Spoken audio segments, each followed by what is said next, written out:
guys, it's Kayla and welcome back to Angel or Devil. Last time we found out Ruvel's identity, even though we already low-key kind of knew, but this kind of changes things for the main character's point of view. So let's go ahead and continue into Chapter 5. Ruvel Main Story Chapter 5. Waiting for the food to finish cooking, Ruvel looked around the room as if searching for something. He looked to the cabinet, the bookshelf, the desk. His eyes and his fingers moved without rest, and then he came to a halt. He picked up a single sketchbook. He flipped through the pages and then seemed to hit upon something. His eyes opened wider and wider, and a wry smile appeared on his lips. Even having confirmed Ruvel's nature as a reaper, our lives changed little. I know he's probably waiting for the chance to take my soul, but then he could steal my soul whenever he wanted to. For some reason, he decided to wait until I had finished painting. After eating, I returned to sketching, and before long, he struck up a conversation. When are you going to start painting? He looked over at a canvas. He's right, I've got to decide on something to paint. I see your point. Well then, I'll give it a try. I reached the canvas and started to work, but it just wouldn't come out right. I mindlessly looked over at Ruvel and saw him sketching in a corner of the room. What are you drawing over there? He replied listlessly, Nothing much. But his hand didn't stop. Without looking up, he continued to draw quietly. Is he drawing another horse, I wonder? That moment, Ruvel looked up briefly at me. The painting? Oh yeah, I think I'll take a break. I tried to put off painting and headed up for the kitchen. I prepared some tea and came back out before long. Hey, Ruvel, would you like some of this? I held out something I had found previously. What? Something I had forgotten in the refrigerator. It's chocolate. Want some? He took a piece and inspected it. Sure. And with that, he threw it into his mouth, but the moment he started chewing, This is bitter. He looked sorely disappointed. Oh, was it? He didn't answer, instead going back to sketching. I guess he didn't like it. I sipped some tea and returned to the canvas. A little while later, with a small whump, I felt something hug me from behind. Huh? What's going on? I turned to find Ruvel collapsed against me. Ruvel? I'm really dizzy. Dizzy? His face appeared redder than usual. Oh right, those chocolates. I probably should have told you earlier, but those were whiskey bonbons. Are you bad with alcohol? Just one little piece? His head lolled to the side. Bonbons? His hazy-looking eyes wobbled back and forth. Holy cow, it's totally gone to his head. I'll get you some water. I tried to stand up, but he remained plastered to my back. It's fine. Huh? Ruvel? I'm saying it's fine. Let's ask him about our soul. Oh, we got a CG. Warm and pretty? I decided to take this opportunity to talk to Ruvel, who was still clinging to me. Is my soul really all that different from everyone else's? His face jerked up to look at mine. Completely. It's hard to find a flawless and beautiful soul like yours among humans. To find the rare one amongst them that can be called pure is a very important thing. He spoke with such intensity that I winced for a moment. Really? That's why, at the beginning, I thought I'd do whatever it took to get your soul. His voice suddenly dropped in strength. But when you're close... He cut his sentence short and looked closely at my face. Ruvel. His expression was so serious that I could only stare back. Eventually he raised his hand and touched my cheek. Why are you so warm? I couldn't tell you myself. The next moment he toppled me over. Ruvel? I softly spoke out. Since that happened, I had always thought I'd be fine on my own. My heart quivered at his painful tone entering in his voice. Since what happened? But feeling this warmth... My pulse sped up for every inch his eyes drew closer to me. Just when I thought our lips might touch, he fell to the side and hugged me softly. I feel like I've gotten warmer myself. He said nothing more, his words trailing off. Ruvel? His reply never came. I could only hear his faint breathing. It became increasingly clear that he had fallen asleep. Huh? He's sleeping? I twisted around to find that he was indeed fast asleep. I sighed sharply. But then... My fair lady, further contact with him puts you in danger. With Ruvel still attached to me, I looked around and saw Lattice staring down at me. Uh-oh. I tried to bring myself upright, but Ruvel weighed heavily upon me. Lattice did not appear amused. Continued contact with a Reaper will dirty your soul bit by bit. The result will be an inability to go to heaven, to see your brother. Are you okay with that?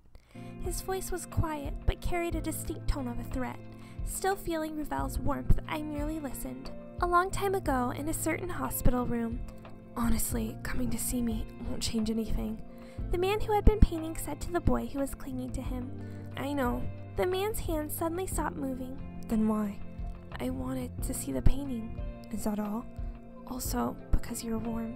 Time passed quietly. After a little while, the boy said softly, "Will you finish in time?" The man glanced at him. Yeah, they say a strong conviction can overcome any obstacle. Conviction? What's that? The man smirked. If you don't know, then that's fine. The man placed his hand on the boy's head. Thank you for all you've done up till now. I had fun talking with you about art. Hearing that, the boy's expression faded. After Lattice left, the closer I get to Ruvel, the farther I get from heaven. I continued to absorb Ruvel's warmth as I thought. I tried time and time again to free myself from his grasp, but he wasn't letting go. I hadn't imagined his arms had this much strength to them. Is he really asleep? But I was confident his quiet breathing was that of someone asleep. If we stay like this, I feel like I'll end up falling asleep too. But while I was slowly thinking, what the? Look at you. Weren't you doing that with me?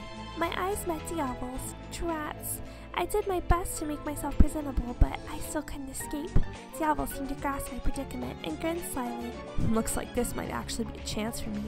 Please don't joke about this. But Diablo's face was already hovering close to mine. Stop that! I tried to wriggle away again, and then Diablo left my field of vision, and at the same time, the arm that held me to Ruvel lifted. Huh? I looked back and saw Ruvel in his Reaper form pinning Diablo into the corner of a room. Don't touch Kayla. Well, that's not fair. How come you're the only one that gets to snuggle up to her? I'm special. The audaciousness of it all caused my heart to skip a beat. What's that supposed to mean, special? The moment he finished speaking, he shook to Ruvel and flew over to me. He lifted my chin with a jerk and grinned with captivating wickedness. I hear doing it with 3 people can be fun. How's about it? Just as I felt dazed by his expression, he lunged for my lips. Oh my god, that'd be scary. Stop! But then... Cut it out! Just as Ruvel's roar reached my ear, Diablo was sent flying. Diablo hit the floor hard and glared up at Ruvel. What the hell, man? She's not yours, is she?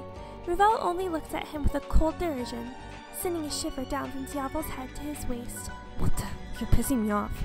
He slowly rose to his feet as he spoke. I've never heard you speak so loud before. I gotta say, it's pretty funny in its own way. He smirked and thrust a spear towards Ruvel. If that's how it's gonna go down, then bring it on, man. And then, Ruvel adjusted his enormous scythe. Hey, hold on a moment, you two. Perhaps they weren't listening, because after a period of glaring at each other, fighting, spear and scythe collided. The impact was so powerful that I leapt behind the sofa to take cover. God, this is scary. I peered from behind my cover. Diablo's spear glanced off to the side, and the scythe's blade struck the floor. As Ruvel hurried to retrieve the scythe, Diablo took aim for Ruvel's collar. No! Look out, Ruvel! Hearing me, he swiftly dodged the incoming spear. Diablo looked over at me and clicked his tongue menacingly. Don't butt in. Diablo eyed the scythe stuck in the floor with a fearless smile. No weapon for you, game over, man. Ruvel bared his teeth, staring at Diablo with hatred. Diablo took no heed to his anger and smiled toward me. He pointed and gestured for me to come, and for reasons unknown, I felt like I was being pulled towards him. What is this? Kayla. Ruvel's sudden advance was blocked by the tip of Diablo's spear. You're not going anywhere. I slid along the floor towards Diablo, ending up just in front of him. Finally, at last. He smirked, and just as he leaned down to touch my face, his body was jerked to the side. What the hell? I noticed Ruvel had grabbed onto his arm. Cut that out. He spoke quietly, but I heard every word. Awfully persistent for you, huh?